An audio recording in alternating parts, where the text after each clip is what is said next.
ठीक है, तो नेक्स्ट टॉपिक है हम लोगों का प्रेशर। अब प्रेशर हम सबको पता है, प्रेशर हम लोगों की डेली लाइफ में हम लोग यूज करते हैं, ठीक है। बट उसकी डेफिनेशन, एक्चुअल डेफिनेशन उसकी क्या है, देखो, the normal force exerted by the fluid at rest, ठीक है। नॉर्मल फोर्स, फ्लूइड के थ्रू जो नॉर्मल फोर्स एक्सर्ट हो रहा है eight rest per unit surface area of contact, मतलब जितने एरिया में, सपोज क्या कर रहे हैं हम लोग, देखो प्रेशर हम लोगों को डिफाइन करना है। अब प्रेशर को डिफाइन करने के लिए हम लोग क्या लगेगा, जैसे सपोज ये कंटेनर है हम लोग के पास, ठीक है। अब ये कंटेनर को हम लोग क्या करते हैं, ये कंटेनर, सपोज एक कंटेनर है, देखो मैं आप लोगों को एग्जांपल बताता हूँ। ये कंटेनर है हम लोग के पास, ठीक है। यहाँ पे क्या है, यहाँ तक के फ्लूइड भरा हुआ है, ठीक है, वहां तक के फ्लूइड भरा है। अब क्या कर रहे हैं हम लोग, एक फ्रिक्शनलेस पिस्टन है हम लोग के पास, क्या है, फ्रिक्शनलेस पिस्टन है। ये पिस्टन है हम लोग के पास फ्रिक्शनलेस, जो कि इसके अंदर फ्रिक्शन नहीं होगा। ये क्या करेगा, इसके ऊपर फोर्स अप्लाई करेगा, क्या करेगा, ये पिस्टन इसके ऊपर, फ्रिक्शनलेस पिस्टन है, ये फ्रिक्शनलेस पिस्टन इसके ऊपर फोर्स अप्लाई करेगा। फोर्स अप्लाई करने के बाद यहाँ पे फ्रिक्शन नहीं हो रहा है, ठीक, क्योंकि ये पिस्टन कैसा है, फ्रिक्शनलेस है। बट यहाँ पे जब ये फोर्स अप्लाई करेगा, ठीक है, फोर्स अप्लाई करने के बाद हम लोग की अब डेफिनेशन देखो क्या है, the normal force exerted by the fluid, ठीक है, मतलब ये फोर्स अप्लाई हो रहा है, ठीक है, किसके ऊपर अप्लाई हो रहा है, फ्लूइड के ऊपर एट रेस्ट। ये जो लिक्विड है, मतलब ये जो फ्लूइड है, ये रेस्ट कंडीशन में, ठीक है, eight rest per unit surface area of contact, मतलब इतने कांटेक्ट में जितना भी सरफेस फ्लूइड से रहेगा, मतलब फ्लूइड के कांटेक्ट में रहेगा, उतने ही इसमें हम लोग को फोर्स अप्लाई करना है। और वो प्रेशर वहां से हम लोग निकालेंगे, मतलब ये हम लोगों का क्या हो गया, पूरा एरिया, ठीक है। और यहां से हम लोग क्या कर रहे हैं, फोर्स अप्लाई कर रहे हैं, तो फोर्स अपॉन क्या हो जाएगा, वो एरिया, फोर्स अपॉन एरिया मतलब क्या हो जाएगा, प्रेशर। तो ये force P equals to force upon area, ठीक है। The normal force exerted by the fluid at rest per unit surface area of contact is called pressure of a fluid. अब pressure को एक दूसरी तरीके से भी हम लोग डिफाइन करते हैं, जैसे इसका जैसे फॉर्मूला है, pressure equals to force upon area, तो ये फॉर्मूले के ऊपर से हम लोग दूसरी डेफिनेशन बना सकते हैं। Pressure is defined as force per unit area, ठीक है। तो ये वाली डेफिनेशन भी आप लोग लिख सकते हैं, बट साइंटिफिकली अगर देखा जाए तो ये वाली डेफिनेशन आप लोगों के लिए है, the normal force exerted by the fluid at rest per unit surface area of a contact is called pressure of a fluid, ठीक है। एक दूसरी डेफिनेशन भी है, pressure is defined as the force per unit area, इसको भी हम लोग प्रेशर की डेफिनेशन बोलते हैं, ठीक है। उसके बाद प्रेशर क्या है, स्केलर क्वांटिटी है प्रेशर की, और प्रेशर का फॉर्मूला क्या है, P equals to force upon area. अब हम लोग क्या बोला है उसमें, state its unit and dimension, ठीक है, क्या रखना है हम लोगों को, उसका यूनिट और डायमेंशन भी रखना है। तो यूनिट हम लोगों को पता चल जाएगा, फोर्स को हम लोग काहे में गिनते हैं, न्यूटन में, एरिया मतलब मीटर स्क्वायर, ठीक है। तो ये ऐसा यूनिट है,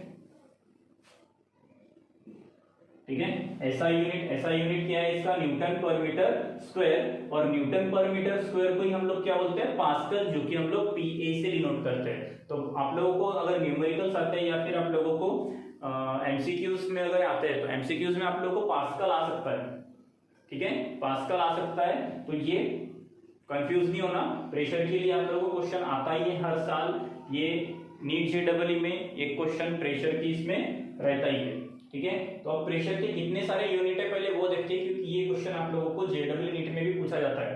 तो देखो ऐसा यूनिट क्या है प्रेशर का, न्यूटन पर मीटर स्क्वायर और पास्कल, जिसको हम लोग PA से डिनोट करते हैं, तो इसमें कंफ्यूज होने की जरूरत नहीं है। उसके बाद 1 बार, मतलब बार से भी हम लोग प्रेशर को मेजर कर सकते हैं, बट 1 बार इक्वल्स टू होता है 10 to the power 5 newton per metre square और pascal,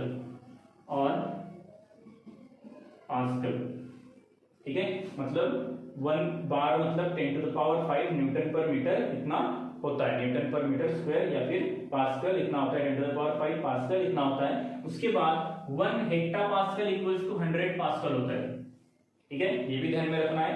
1 hecto pascal equals to 100 pascal होता है। उसके बाद नीचे आते हैं हम लोग इन सीजीएस यूनिट। अब सीजीएस में न्यूटन को हम लोग बोलते हैं डाइन, मीटर को हम लोग बोलते हैं सेंटीमीटर स्क्वायर। तो 1 डाइन पर सेंटीमीटर स्क्वायर को हम लोग बोलेंगे 0.1 pascal. Obviously 10 to the power -2 से हम लोग उसको डिवाइड करते हैं या फिर मल्टीप्लाई करते हैं, सॉरी डिवाइड करते हैं -2 से या फिर 100 से। तो ये हो गया। उसके बाद अब देखो ये टॉर्क, मतलब ये भी एक यूनिट है जिसमें हम लोग प्रेशर को मेजर कर सकते हैं। तो 1 टॉर्क इक्वल्स टू होता है 133.35 पास्कल। ठीक है, तो इतना 1 टॉर्क की वैल्यू होती है। अगर आप लोगों को 1 टॉर्क निकालना है तो ये 1 टॉर्क इक्वल्स टू 1 बार मतलब कितना होगा 10 to the power 5 newton per metre square या फिर 10 to the power 5 pascal upon 760। अब ये 760 एचपी में होता है, हॉर्स पावर। ठीक है, 1 हॉर्स पावर से उसको हम लोग को डिवाइड करना है तो वो आएगा 133.35 पास्कल। मतलब हम लोग अगर टॉर्क को पास्कल में कन्वर्ट कर रहे हैं तो ये मेथड से हम लोग टॉर्क को पास्कल में कन्वर्ट कर सकते हैं। अब क्या करना है, टॉर्क ये किसका यूनिट है, प्रेशर का। ठीक है, मतलब टॉर्क भी हम लोग यूज करते हैं प्रेशर मेजरमेंट के लिए। तो ये टॉर्क वाला जो क्वेश्चन है, ये क्वेश्चन आप लोगों को 2 साल पहले मतलब 2019 में शायद पूछा था जेडब्ल्यू नीट में। ठीक है, पहला दूसरा क्वेश्चन था टॉर्क के लिए। उसके बाद है डायमेंशन। अब डायमेंशन क्या याद रखना है हम लोगों को, न्यूटन का डायमेंशन और मीटर स्क्वायर मतलब हम लोगों को पता है। तो ये L1 L-1 m1 t to the power -2। यहाँ पे यूनिट और डायमेंशन आप लोगों को लिखना है। अब इतने सारे यूनिट लिखने की जरूरत नहीं, ये तो मैंने सिर्फ आप लोगों को इंफॉर्मेशन मतलब एक एडिशनल इंफॉर्मेशन करके दिया है। अगर आप लोगों को क्वेश्चन आता है, ये 1 मार्क 2 मार्क के लिए भी अगर आता है तो इतने सारे सिस्टम्स की लिखने की जरूरत नहीं है। क्या करना है आप लोगों को, डेफिनेशन लिखे, फॉर्मूला लिखे, फॉर्मूले के बाद उसका एसआई यूनिट लिखो, एसआई यूनिट के बाद उसका सीजीएस यूनिट लिखो, सीजीएस यूनिट के बाद उसका डायमेंशन लिखो। ठीक है, ये इतना टॉर्क, हेक्टापास्कल, डाइन, ये बार अगर लिखने की जरूरत नहीं है, बार भी लिखे तो भी चलेगा, कोई प्रॉब्लम नहीं। ठीक है, बट इतना सब कुछ नहीं लिखना है। एसआई यूनिट, ये सीजीएस यूनिट और डायमेंशन बस। ठीक है, इसके बाद नेक्स्ट क्वेश्चन लेते हैं। डेरिवेशन है छोटा सा।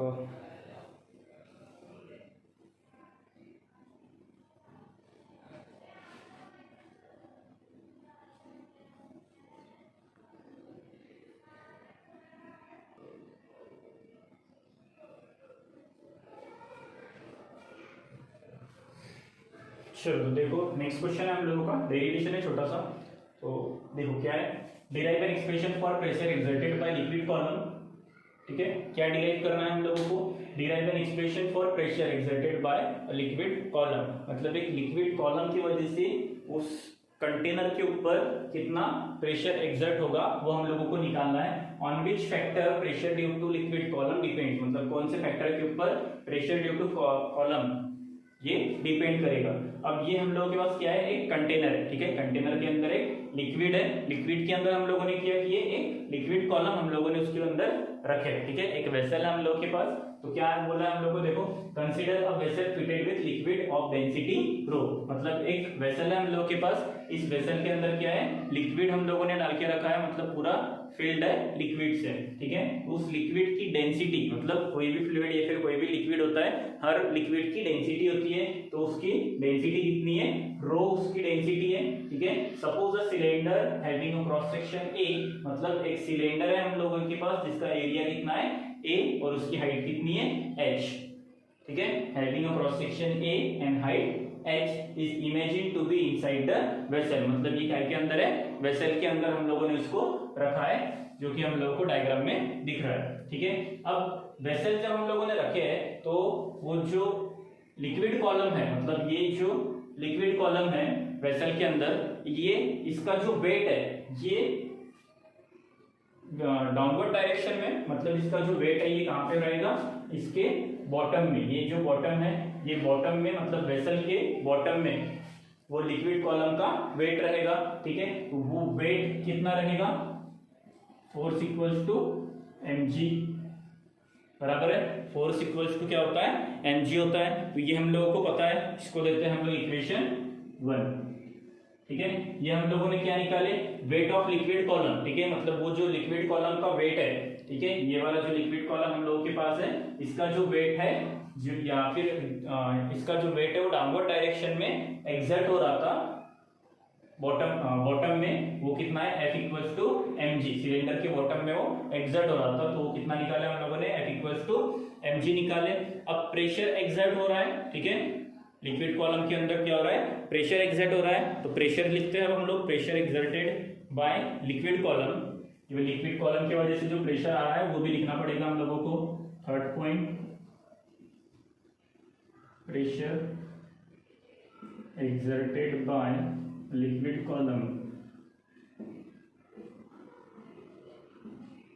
ठीक है, तो अब ये लिक्विड कॉलम की वजह से जो प्रेशर हम लोगों के सिलेंडर के ऊपर आ रहा है, कहां पे आ रहा है, bottom of the cylinder, column on the bottom of the cylinder, on the bottom of cylinder. तो सिलेंडर के बॉटम में प्रेशर एग्जर्ट हो रहा है, लेकिन प्रेशर कितना रहता है, हम लोगों ने प्रेशर की डेफिनेशन देखे, उसका फॉर्मूला भी देखे। प्रेशर इक्वल्स टू क्या है, फोर्स अपॉन एरिया, मतलब फोर्स अपॉन एरिया, इसको देते हैं equation 2।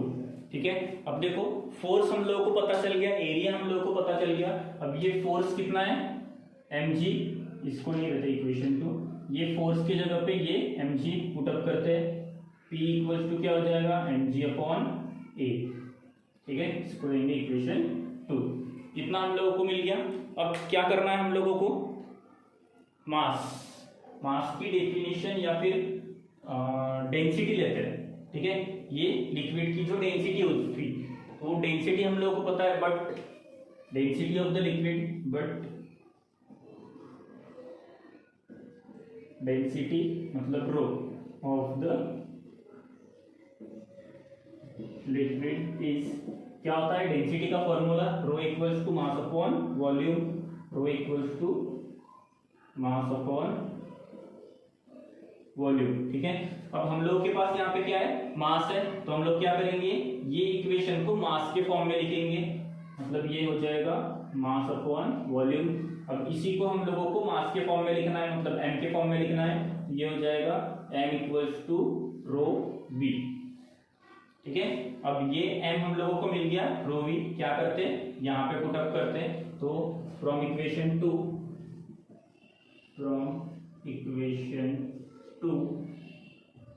P equals to rho v g, m की जगह पर पुट किया हम लोगों ने रो v g अपॉन a, तो प्रेशर हम लोगों को मिल गया।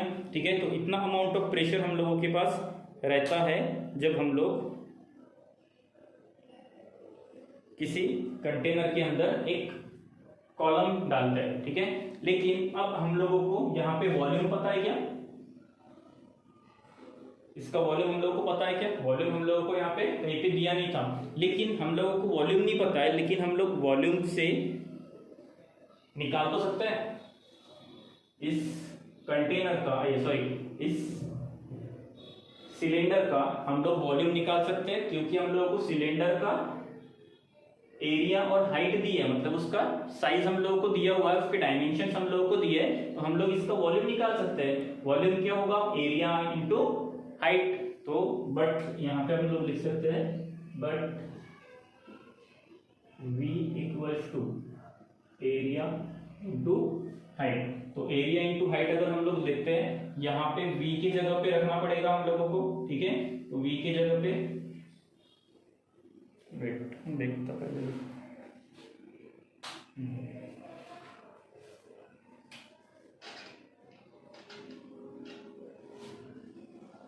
ठीक है, अब but volume of a cylinder inside the liquid column, inside the vessel बोलते हैं। ठीक है, कितना है तो volume equals to area into height, तो ये एरिया इंटू हाइट, क्या करते हैं, अब ये वॉल्यूम की वैल्यू हम लोगों को मिल गई एरिया इंटू हाइट, तो यहां पे पुटअप करते हैं फ्रॉम इक्वेशन 3। तो इक्वेशन 3 क्या है हम लोगों का, P equals to rho, V की जगह पे क्या पुट करना है हम लोगों को, A into H G upon A, ये A कैंसिल हो गया, P इक्वल्स टू क्या बचा, H रो जी। तो ये हम लोगों का प्रेशर रहेगा इनसाइड द लिक्विड वेसल, ठीक है, मतलब सिलेंडर का प्रेशर रहेगा इनसाइड द लिक्विड। तो इक्वेशन 5 देते हैं, इक्वेशन 4 देते हैं हम लोग इसको, ठीक है। तो इक्वेशन 4 हम लोग को क्या रिप्रेजेंट कर रहा है, pressure exerted by liquid column, मतलब इतना amount of pressure liquid column के ऊपर एक्सर्ट करेगा जब वो किसी वेसल के अंदर होगा, ठीक है। अब हम लोगों को एक क्वेश्चन और पूछा था, कौन सा क्वेश्चन था वो, which factor on which factor pressure due to liquid column depends, मतलब कौन से फैक्टर्स के ऊपर प्रेशर डिपेंड करेगा लिक्विड कॉलम का। तो कौन कौन से फैक्टर्स हैं, हाइट, डेंसिटी और ग्रेविटी, ठीक है। तो ये 3 फैक्टर्स रहेंगे जिसके ऊपर pressure due to liquid column depend करेगा। तो लास्ट लिख लेते हैं,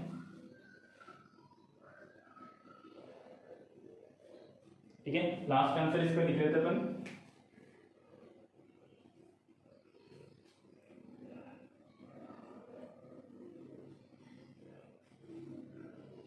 इक्वेशन 4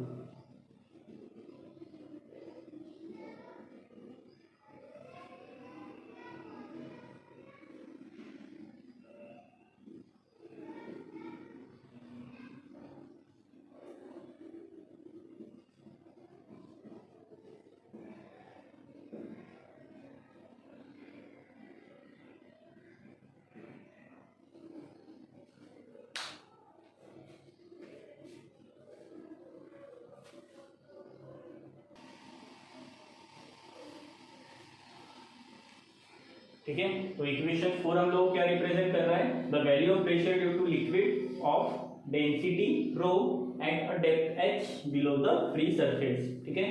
तो वैल्यू ऑफ P हम लोगों को क्या क्या रिप्रेजेंट कर रही है, हाइट या फिर डेप्थ, डेंसिटी और एक्सीलरेशन ड्यू टू ग्रेविटी। अब नेक्स्ट हम लोगों को उसी के अंदर पूछा गया है, on which factor pressure due to liquid column depends, कौन कौन से फैक्टर्स के ऊपर pressure due to liquid column depend करेगा। तो वो आप लोगों को इसी के अंदर मिलेगा, देखो बताता हूँ।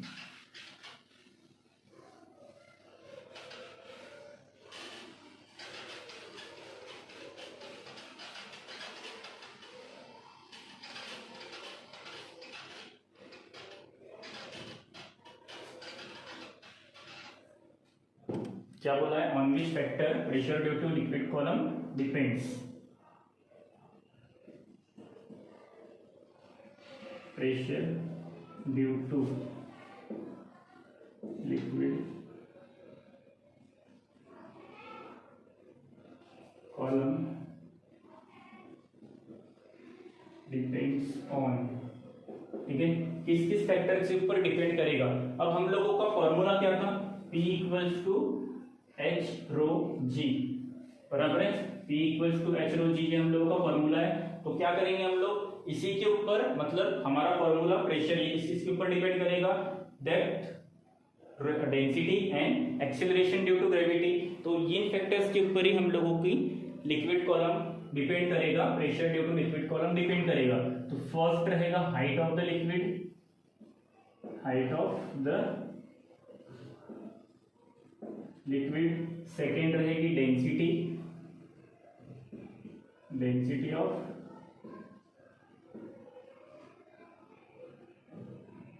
लिक्विड, और थर्ड रहेगा एक्सेलरेशन ड्यू टू ग्रेविटी,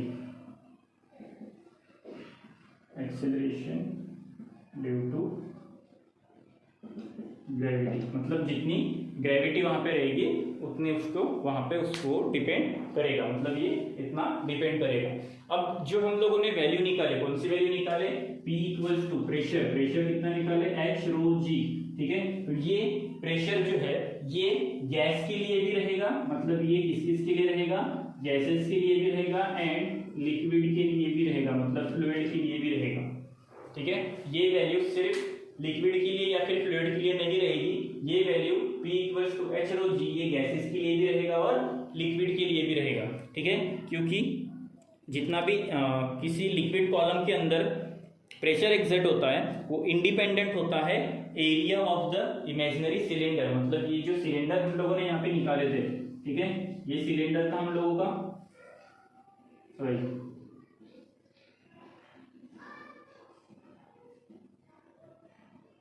ठीक है, इसके इतना इतना पानी था और ये सिलेंडर है। अब ये सिलेंडर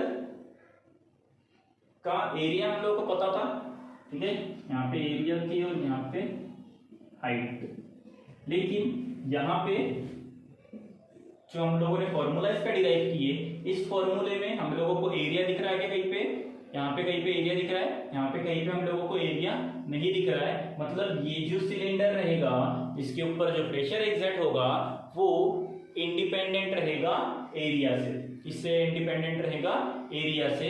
ये सिलेंडर एरिया से इंडिपेंडेंट नहीं रहेगा, इसके ऊपर जो प्रेशर एक्सर्ट हो रहा है वो, मतलब ये जो प्रेशर एक्सर्ट हो रहा है इसके ऊपर, इस सिलेंडर के ऊपर, वो एरिया से इंडिपेंडेंट रहेगा।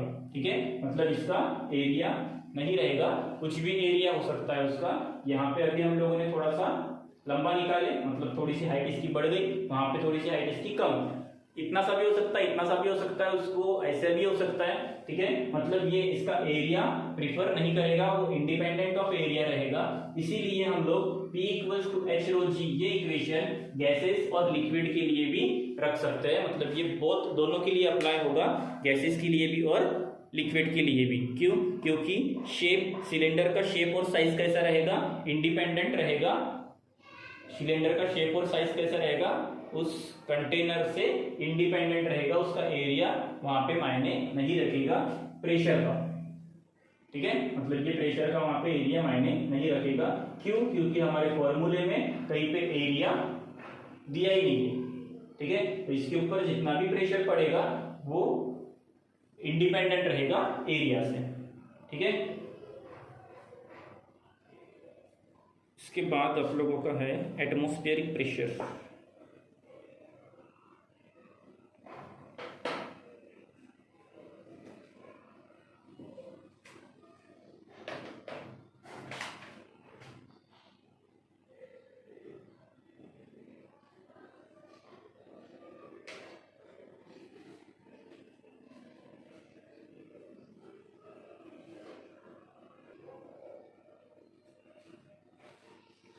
चलो देखते हैं कि एग्जांपल ले लेते हैं इसके ऊपर, जैसे हम लोगों ने अभी प्रेशर का डेरिवेशन लिए। ठीक है, तो उसी के ऊपर हम लोग एक एग्जांपल ले लेते हैं। क्या बोला है, swimmer is swimming in a swimming pool at 60 metre below the surface of the water. ठीक है, एक स्विमिंग पूल है, स्विमिंग पूल के अंदर एक स्विमर स्विम कर रहा है, मतलब स्विमिंग कर रहा है। ठीक है, अब वो कहाँ पे, 60 metre below the surface of the water, मतलब 60 मीटर डेप्थ में वो है या फिर हाइट में वो है। Calculate pressure on the swimmer due to water above. अब वो स्विमर कहां पे, स्विमर क्या कर रहा है, स्विम कर रहा है। ठीक है, मतलब स्विमिंग कर रहा है, स्विमिंग कर रहा है, मतलब वो कहां पे, 60 metre below the water surface, मतलब वाटर सरफेस से 60 मीटर नीचे। ठीक है, तो हम लोगों को क्या निकालना है, प्रेशर निकालना है कि स्विमर के ऊपर कितना प्रेशर आएगा, किसका प्रेशर आएगा, वाटर का। उसके ऊपर जितना वाटर है वो प्रेशर उसके ऊपर कितना आ रहा है वो हम लोगों को निकालना है। ठीक है, गिवन में हम लोग क्या दिया है, हाइट दी है h = 60 metre, density of water मतलब रो दिया हुआ है 1000 kg/m3 और g हम लोगों को पता है 9.8 मीटर/सेकेंड स्क्वायर। ठीक है, फाइंड क्या करना है, टू फाइंड क्या करना है, प्रेशर, मतलब P हम लोगों को फाइंड करना है। फॉर्मूला हम लोगों को पता है। ठीक है, फॉर्मूला क्या है हम लोगों का, P = H/ρg, H भी है, रो भी है, G भी है। ठीक है, ये आप लोगों को कैलकुलेट करना है, मैं कैलकुलेट नहीं करके दे रहा हूँ, सिर्फ फ्रॉम फॉर्मूला क्या है, P इक्वल्स टू एच रो सी। ठीक है, अब ये हम लोगों को फॉर्मूला पता है, इसके अंदर वैल्यूज पुट अप करते हैं। एच कितना है 60 इंटू 1000 इंटू 9.8, तो ये 6 1 जा 6, 1 2 3 4 1 2 3 4 इंटू 9.8। ठीक है, 6 8 जा या फिर 6 8 जा 48 8 4।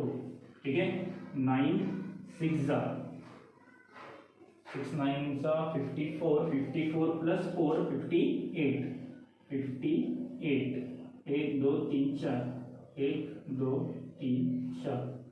क्या निकाला हम लोगों ने, प्रेशर। काय में निकलेगा, पास्कल में या फिर न्यूटन पर मीटर स्क्वायर में। ठीक है, अब इसको हम लोग चेंज भी कर सकते हैं, 1 2 3 4 5 58.8 इंटू 10 टू द पावर 5, ऐसे भी हम लोग इसको लिख सकते हैं पास्कल में। ठीक है, 58.8 इंटू 10 टू द पावर 5 या फिर 5.8 इंटू 10 टू द पावर 5, जैसे ये 1 2 3 4 5।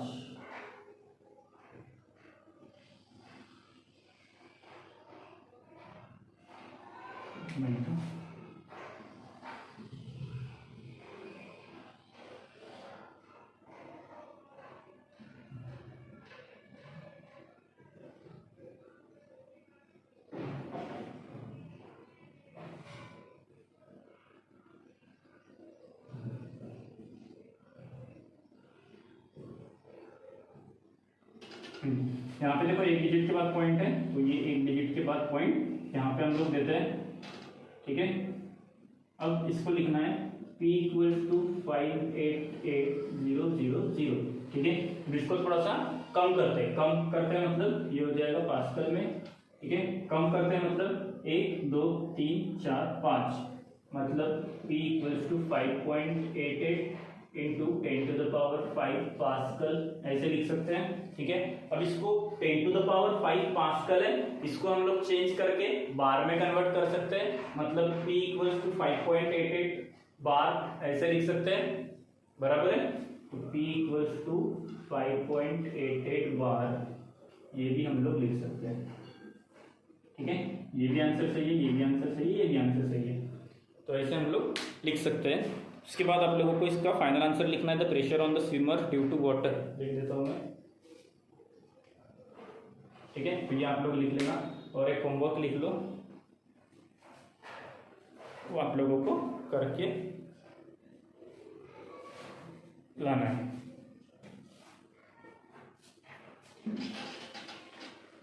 फाइनल आंसर इसका रहेगा the pressure on the swimmer.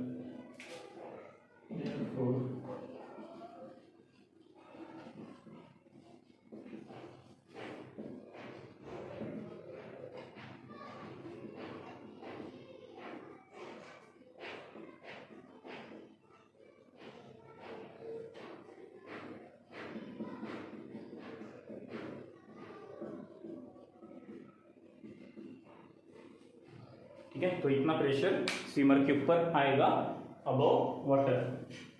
ठीक है, और एक क्वेश्चन आप लोग लिख लो, सेम ऐसे ही रहेगा।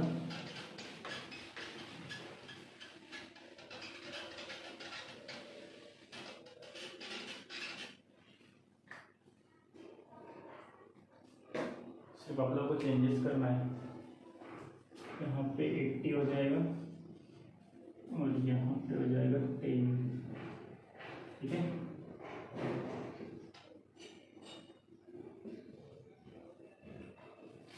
ठीक है, तो ये आप लोगों को सॉल्व करके लाना है, सेम प्रेशर ही निकालना है। अब देखो कभी कभी क्या होता है, आप लोगों को रो की वैल्यू दी भी नहीं होती है, मतलब डेंसिटी नहीं दी होती है या फिर जी भी नहीं दिया होता है, तो आप लोगों को वहाँ पे कंफ्यूज नहीं होना है। जी हम लोगों को पता है 9.8 मीटर पर सेकेंड स्क्वायर होता है, और रो हमेशा पानी का मतलब वाटर की जो डेंसिटी होती है 1000 kg पर मीटर क्यूब नहीं होती है।